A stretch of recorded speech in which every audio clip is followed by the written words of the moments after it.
नमस्कार, कसे आहात सगळे? मस्त ना? मस्त राहायलाच पाहिजे, कारण आयुष्य एकदाच मिळतं आणि ते आनंदाने जगायलाच पाहिजे. चला तर मग आज जाणून घेऊया आषाढ एकादशीचे महत्त्व. ज्ञानोबा माऊली तुकाराम अशा माऊलीच्या गजरात अवघा महाराष्ट्र दुमदुमतो. आणि हा खास दिवस म्हणजे आषाढी एकादशी. आषाढ महिन्यातील शुक्ल पक्षातील आषाढ एकादशीला आषाढी एकादशी म्हणतात. तसेच या एकादशीला देवशयनी एकादशी असेही म्हटले जाते. पौराणिक कथानुसार अशी श्रद्धा आहे की या दिवसापासून भगवान विष्णू योग निद्रेत जातात आणि त्या दिवसापासून चातुर्मासाची सुरुवात होते. आषाढ एकादशी हा दिवस वारकरी संप्रदायात अत्यंत पवित्र मानला जातो.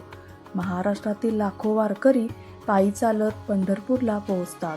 टाळाच्या गजरात, मृदुंगाच्या तालात आणि अभंगाच्या नादात ज्ञानोबा माऊली तुकाराम अशा जयघोषाने संपूर्ण वातावरण भक्तिमय होऊन जाते.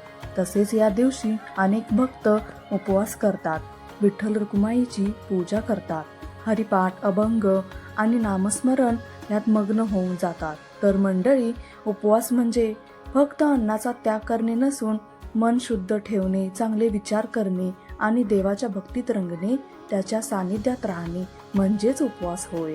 वारकरी संप्रदायात जात, धर्म किंवा श्रीमंती, गरिबीचा भेद करत नाहीत. सर्वजण विठ्ठलाच्या चरणी एकरूपतेने नतमस्तक होतात.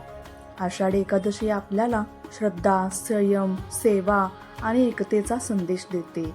मित्रांनो, आपणही या पवित्र दिवशी विठ्ठलाचे नामस्मरण करूया, गरजू लोकांना मदत करूया आणि आपल्या जीवनात चांगले विचार व चांगली कर्मे करण्याचा संकल्प करूया.